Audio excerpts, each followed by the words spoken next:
जाऊया बीडला। या ठिकाणी थेट दृश्य आपण या क्षणी पाहतोय। संजय शिरसाट हे बीड मध्ये आता दाखल झालेले आहेत। मस्साजोग या ठिकाणी देशमुख कुटुंबियांची भेट घेण्याकरता संजय शिरसाट दाखल झाल्याची ही थेट दृश्य आपण या क्षणी पाहतोय।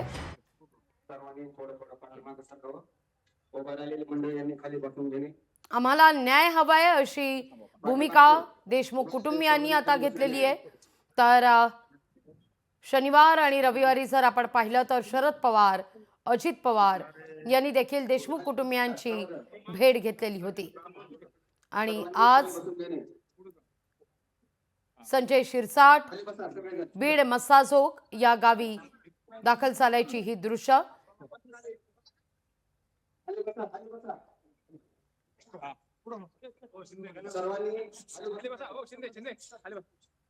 मोठ्या प्रमाणावर ग्रामस्थांची देखील त्या ठिकाणी गर्दी आहे। संजय शिरसाट, मंत्री संजय शिरसाट आता बीड मस्साजोग मध्ये दाखल झालेले आहेत।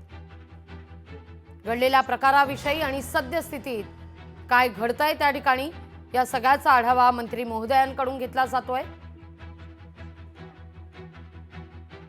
नेमकी या सगळ्या संदर्भात आतापर्यंत काय कारवाई करण्यात आली या सगळ्याचा आढावा मंत्री महोदय त्या ठिकाणी घेत असल्याची ही थेट दृश्य आपण या क्षणी पाहतोय।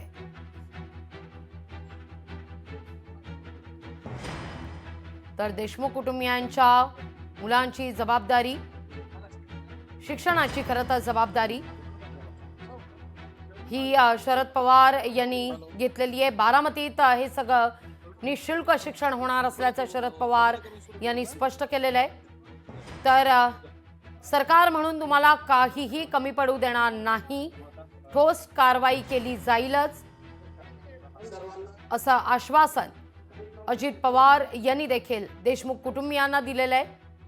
आणि आता सरकारमधील मंत्री संजय शिरसाट मस्साजोग मध्ये दाखल झाल्याची ही दृश्य आपण या क्षणी पाहतोय।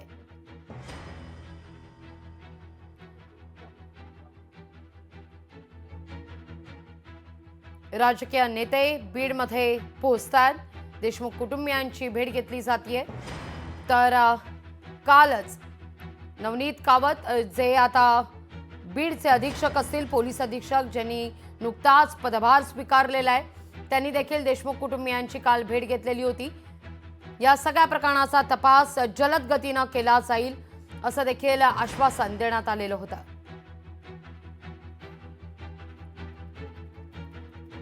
आणि आता संजय शिरसाट त्या ठिकाणी दाखल झाल्याची ही दृश्य आपण पाहतोय।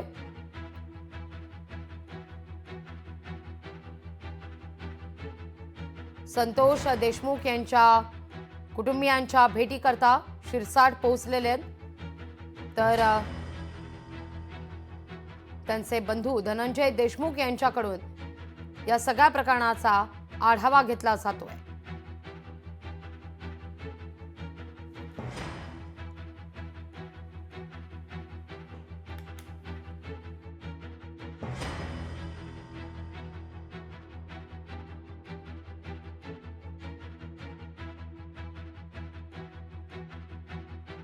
संजय शिरसाट मस्साजोग मध्ये पोहोचलेले संवाद साधतायत।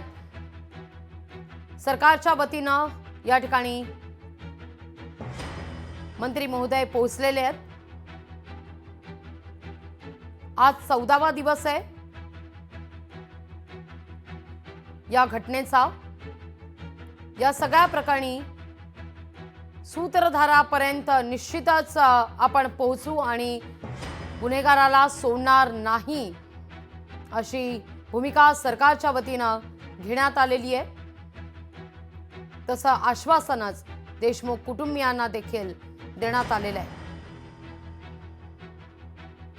आणि आता या सगळ्याचा आढावा घेण्याकरता मंत्री महोदय संजय शिरसाट मस्साजोग मध्ये दाखल झाल्याची ही दृश्य आपण या क्षणी पाहतोय। तिथं संवाद साधतायत संजय शिरसाट।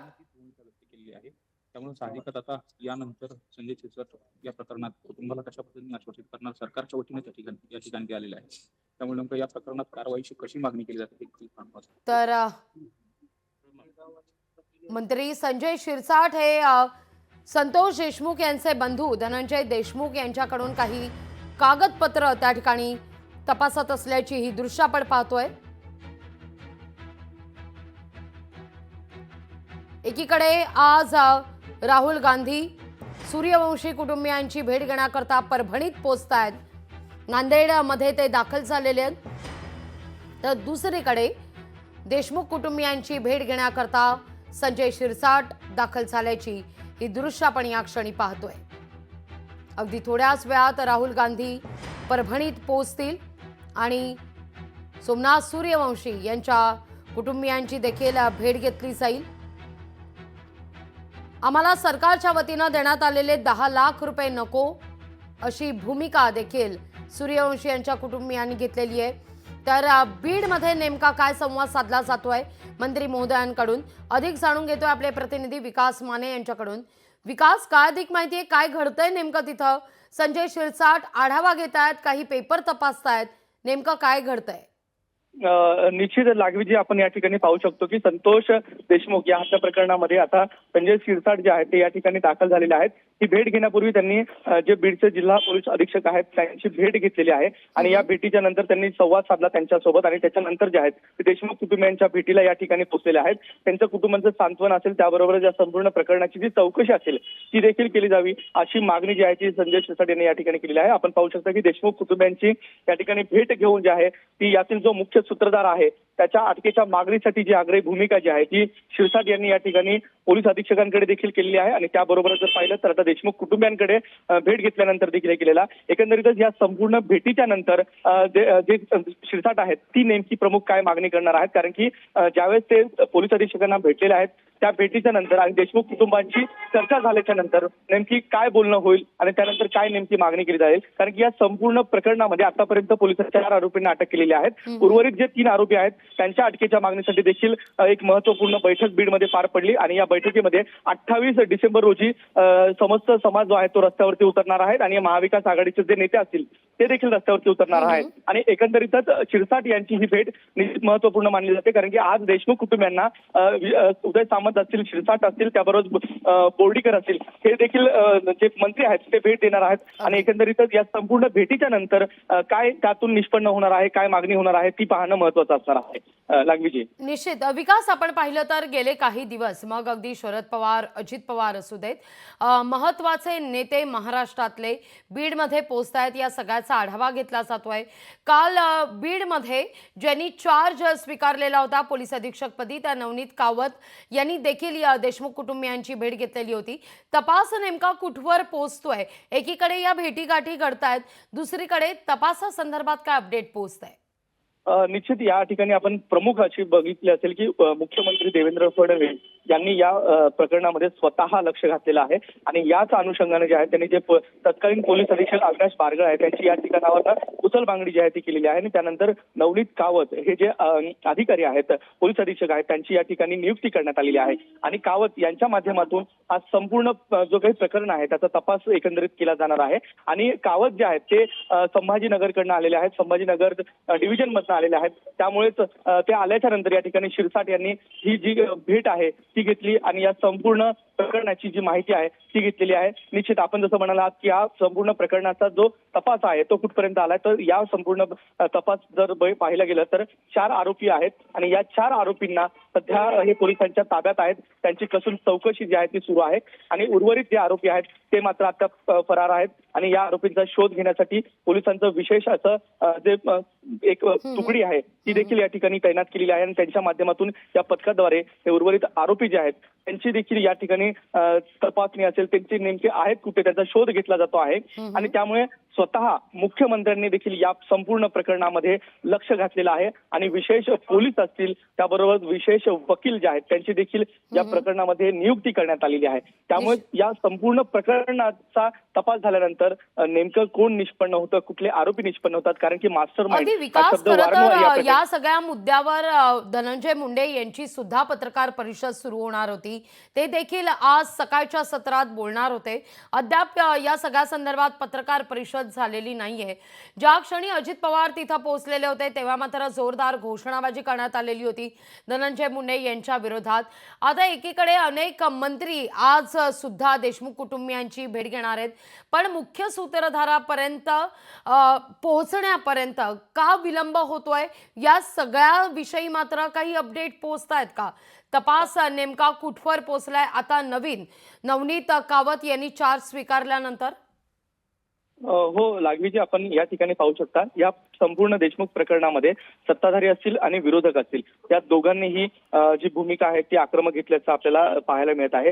मात्र ज्यावेळेस खातेवाटप झालं होतं, खातेवाटपानंतर धनंजय मुंडे जे आहेत ते बीड जिल्ह्यामध्ये दाखल झालेले आहेत, परंतु त्यांनी या संपूर्ण प्रकरणामध्ये अद्याप कुठलीही प्रतिक्रिया बीड जिल्ह्यात दाखल झाल्याच्या नंतर दिलेली नाहीये. काल त्यांच्याच माध्यमातून पत्रकार परिषद घेऊन या संपूर्ण प्रकरणामध्ये मी खुलासे करेल, बोलेल असं देखील धनंजय मुंडे यांनी सांगितलं. परंतु आज जी होणारी पत्रकार परिषद आहे ती तुर्तास तरी झालेली नाहीये. आणि या ठिकाणी आपण जसं म्हणाला आहात तसंच की या संपूर्ण प्रकरणाचा जो तपास आहे तो अतिशय बारकाईने केला जातो आहे, कारण की यात संपूर्ण जे काही पोलीस अधिकारी असतील त्यांचा देखील जे दोषी आढळले होते त्यांची उचलबांगडी करण्यात आली. त्याबरोबरच सक्तीच्या रजेवरती केज पोलीस ठाण्याचे जे अधिकारी होते त्यांना सक्तीच्या रजेवरती पाठवण्यात आलेलं आहे. दुसरे जे एपीआय होते त्यांचं निलंबन या ठिकाणी करण्यात आलेलं आहे.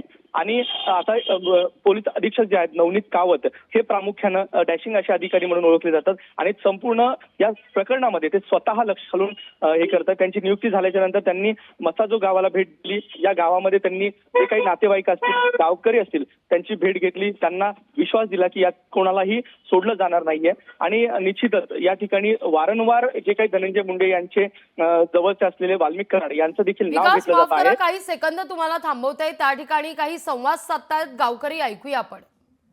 मी तुम्हाला धन्यवाद देतो.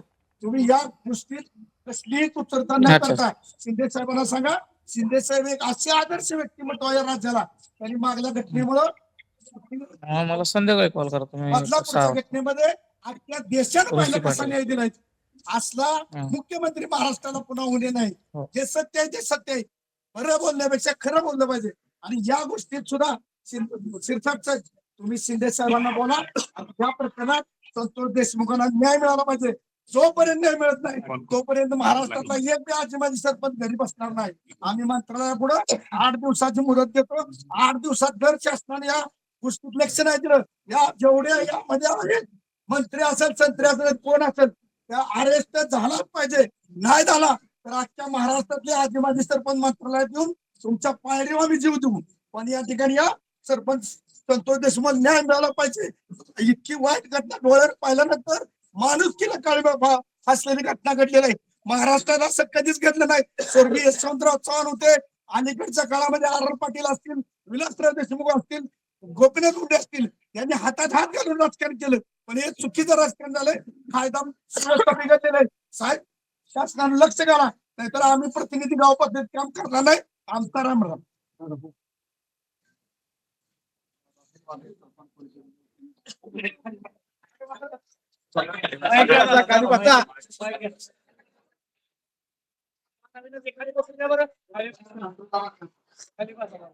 आपली भारतीय सरपंच परिषदेच्या वतीनं आज या ठिकाणी शेकडो सरपंच उपस्थित आहेत. फक्त 4 दिवस गावकऱ्यांकडून त्या ठिकाणी आता संवाद साधला जातोय, आपबीती मांडली जाते. या सगळ्यावर नजर आपली कायम असेल. तुर्तास धन्यवाद तुम्ही दिलेल्या एकूणच या सविस्तर माहिती करता. लोकशाही मराठी ऐका, पहा, जागरूक रहा.